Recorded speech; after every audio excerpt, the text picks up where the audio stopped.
Hi, everybody. I'm Dolgovich, CEO of Velocity Network Foundation. And I have with me today Kelly Ryan Bailey, Global Skills Evangelist at Emsi. And we're here to talk about skills, Velocity Network, and all things blockchain for HR. So, Kelly, thank you for joining us. Thank you so much for having me. So, why don't you start with presenting yourself and how did you end up in the skills space? Of course. Well, of course, as you mentioned, I'm the Global Skills Evangelist here at Emsi, which is a labor market analytics firm. And surprisingly enough, this is the third labor market analytics firm that I worked with. I have been working around skills-based hiring and learning, basically facilitating it through data and technology for about 16, 17 years. And I started in this, surprisingly enough, with a staffing firm. I worked for a subsidiary of Randstad, and it was the first time that I got to see what was really happening in the hiring process, sort of from the inside perspective. And I realized there were a lot of barriers, a lot of broken processes and systems. And I was determined in my own small way to figure out how to fix that so that people could do a better job at navigating their life. That's amazing. So, what do you people at MZ are doing in a few sentences? Sure. So in terms of a labor market analytics firm, what I mean by that is we really have a lot of data behind us. So we are processing over 90 different, what we would refer to as traditional data sources. And that is things that would come from governments. Of course, we do this, not only we're based in the US, but we do this on a global scale. So typically every country has different standardized data sets that we need to gather, synthesize, analyze, et cetera, et cetera. And we also do the same thing with real-time data sets. Real-time data sets are job postings, social media profiles, CVs, resumes, things like that. And we take all that information once it's analyzed and pushed through into software and products and services that we provide to organizations to help them through various different challenges. MZ supports three different types of customers, if you will. One being organizations in the talent space, of course, helping them understand what their internal employees look like. When does it make sense to upskill, reskill versus hire someone externally? Where do they find those people that they need to hire? There's a lot of different questions that their solutions can answer. And then the same thing goes for education providers. I say education providers mainly because higher education is not the only way that you may go through various education. As we know now, there are so many different learning providers out there. And we really try to help not only their students navigate making decisions, but also help the institutions or those learning providers in particular understand what they're teaching. For me, of course, as you mentioned before, it's always coming down to skills because I do believe it is the currency of the labor market.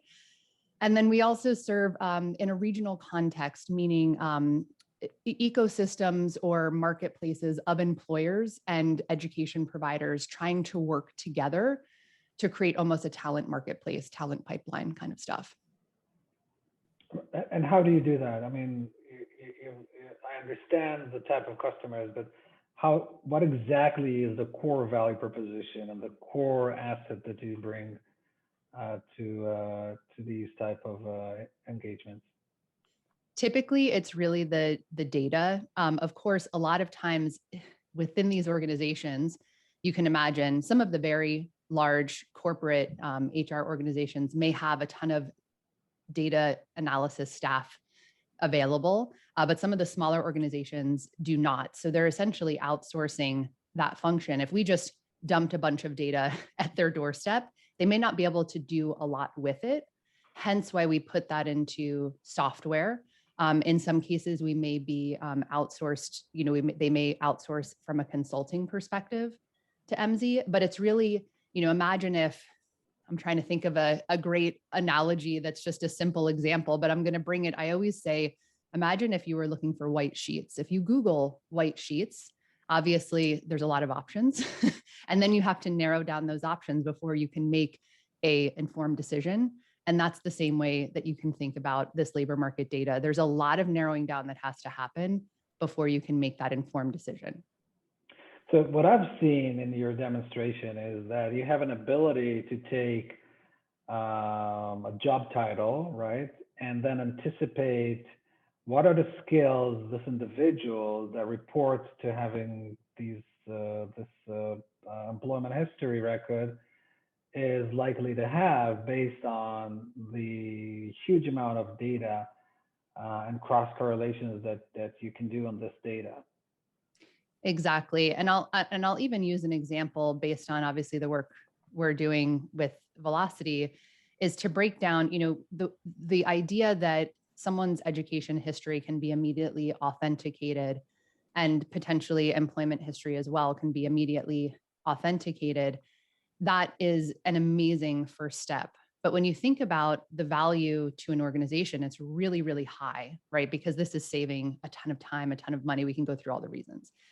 But for a person, an individual, for them to find value in this, there has to be a little bit more there. And if we break this down, from skills, and again, at Emsi, we actually have a through line that goes from skills all the way through to occupations and industries. So, job titles, et cetera, et cetera.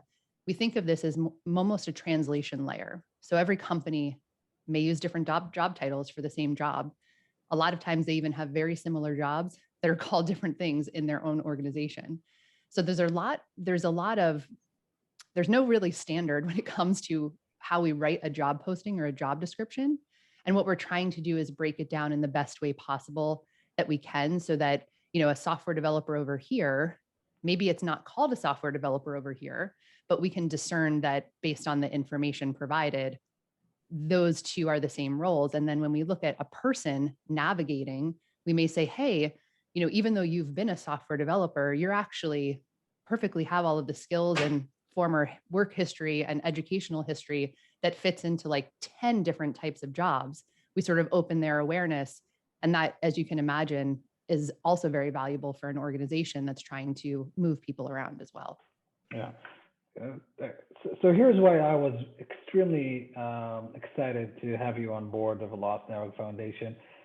We in the Velocity Network essentially can allow the organization to verify that the credential, the payload, right, is legit, right? It was not tampered with. It was issued by a legitimate authority.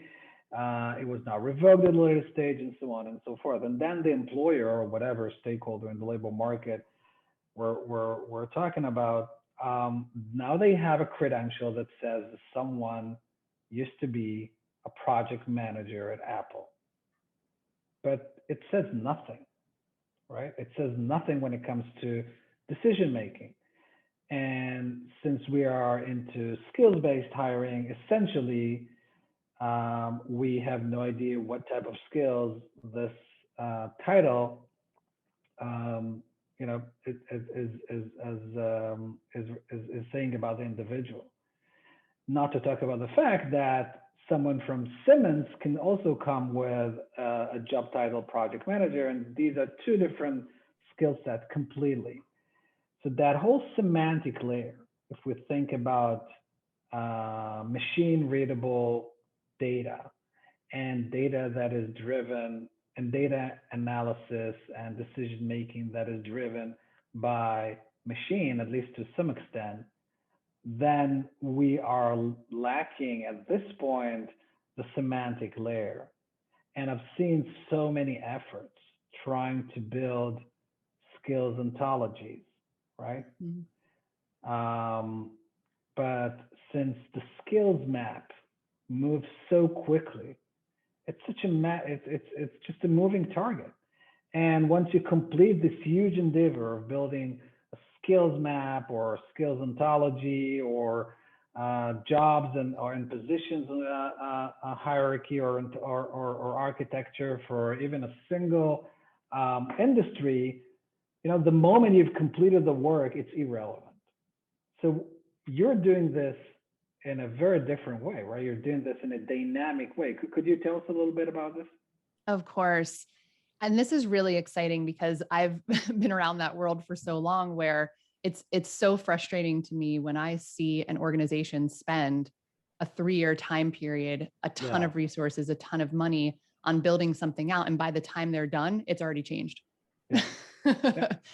So I completely understand the way we're doing this. And this really applies to skills and titles, but essentially the way we look at what we can discern from the labor market. And in this case, I'm going to reference our real-time data sets. Again, those job postings, hundreds of millions of job postings around the world, hundreds of millions of CVs, resumes, social media profiles.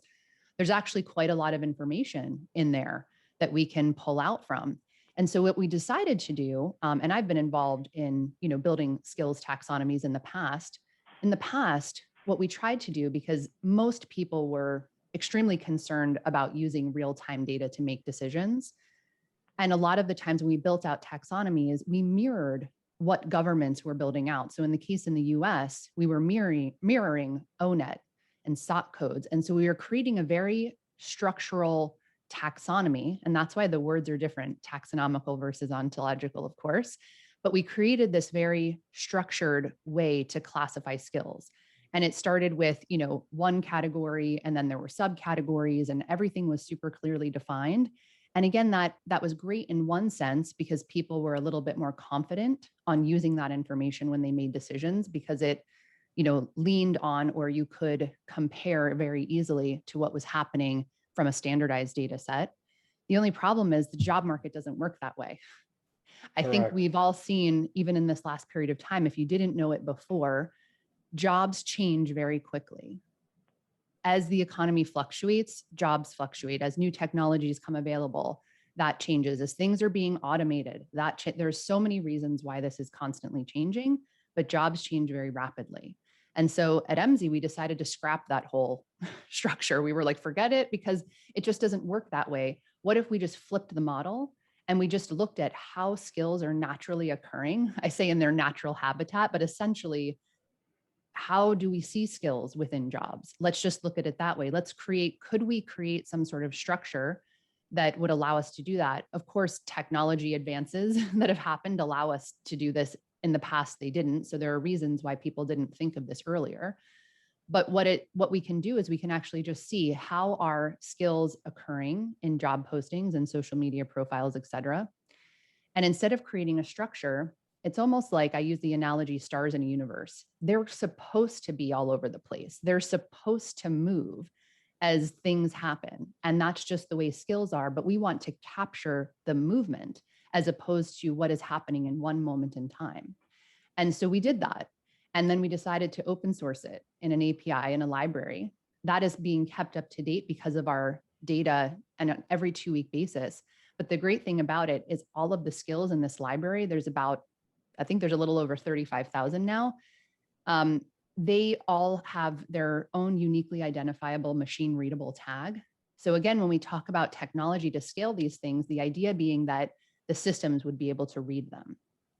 We also link those out to, we've created almost these skill pages because most people say, I really want to know what Java means. And the thing is that, Java's maybe a bad example, but it can actually change over time and it can mean different things in different scenarios. So we offer up some information around the skill Java to let people know, give them an idea. And we do pull in Wikipedia definitions when they're available because skills are actually ahead of what Wikipedia has. But we allow this ability for any organization to come in, download this openly available API so they can have that standard foundation. And we actually just did the same thing with our title library as well. And the connection is made where, again, with these two systems, it just creates a little bit of a line of continuity when you're trying to navigate people. Again, I have a title that is a little bit out there, right? That probably, if someone does know of another person with my job title, please let me know because I would love to know. But, mine wouldn't show up, right, in labor market data. And a lot of times we name things because, of course, it's the day and age where it's like, we want to be the marketing ninja or something really amazing like that. It's just that it makes very difficult for you to find people to fill your roles because most people will not search for a marketing ninja. They are going to search for a marketing assistant or something like that. So we just try to create the connection so that whatever happens, whatever you decide to use for your naming conventions and all that sorts, it still allows people to find you. It still allows people to understand how to navigate. And again, we open source this stuff because for the longest time, we've been seeing such difficulty in people getting on the same page. What can we do to kind of put that out there to at least give the foundational support of translation? So essentially, in layman language, if I am an employer and I'm receiving a credential from an individual saying that they have been project manager at a company in the construction industry, from that, you'll be able to say most likely they have these skills based Exactly. on millions of resumes and job postings that statistically made the connection between those skills and those titles and those industries and so on and so forth. So, and it's dynamic, right? If things will change, that will evolve, which is exactly what Velocity Network is not about. We're not about semantics. We're the post. We're just we are just the piping system, and we don't have any semantics attached to the credentials that moves from one side to the other. So organizations that would want to have machine readable, organizations that would want to turn these credentials into machine readable pieces that can understand the semantics would probably have to rely on solutions like yours. Exactly. It's so easy to implement, these openly available APIs into whatever system it is that they're using to create that translation layer so that once they receive someone's information from Velocity, from, Velocity wallet, they would be able to navigate, internally understand where that person might fit best, understand a little bit more deeply what education and what former work history really means in their environment. That's fantastic. So that's a fantastic segue to your joining Velocity Network as a unique type of members, right? You're not going to be deploying issuing solutions or verification functionality, or you intend to offer that semantic layer to employers and other actors in the labor market. So, what is your take on Velocity Network? Why did you decide it's important for you guys to join and be active in this movement? Well, I think there's really two reasons for this. I started work many years ago. I started working with another organization called IMS Global that was doing something called the Interoperable Learning Record. And it sounds funny now because we all know what that is, but back then it was completely new. But the idea that there could be a universal place where you held information about yourself, and that could be, again, at the time, no one was talking about blockchain or anything like that, right? But the idea that could help when you navigate was extremely intriguing to me personally. Joining Emsi and learning more about what you guys were doing there at Velocity, especially the way you were creating it, and especially with the way you were working so closely with employers, because the thing is, learning is only one piece of you navigating. It's all about your employment and learning journey. And as we now know, it's a lifelong journey. A one-page resume doesn't cut it. One-page CV, right? It's like someone might laugh. If I gave them mine, it would be, I don't know how many pages, right? Because how would someone know all of the intricacies without that information? And then you think of, I know I've used this example with the vet before. You think of a truck driver, a nurse is also a great example, and they need to have this information available to them at all times. And it needs to constantly be up to date so that they can have their employers make quick decisions about them at all times.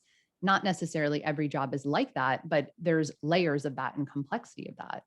And so in seeing what you all were trying to do, that was really exciting. And the one thing that I felt Emsi could bring to the table was, again, doing the verification is an amazing step, but then actually utilizing that for not only people that will be entering their information into this system, but also for employers to find that useful, I felt like that may be something that wasn't going to be considered, and not anything by the fault. I just felt like that was something Emsi could bring to the table and really make a difference. To me, this is sort of like parenting in a way, right? It takes a village, because if we do it alone, sometimes we just don't realize all the intricacies of what's interconnected. And as we come together, like you've done with Velocity and all of these members, you can really make something special. And that's what I saw. This is great. Well, this is it for us on this session. Thank you so much. This was super interesting. I really enjoyed it, and we'll probably be talking again very soon. Thank you, people, for listening in. For more content and talks with future thinking individuals like Kelly, join us again and follow us on social media. So thank you very much. Peace out.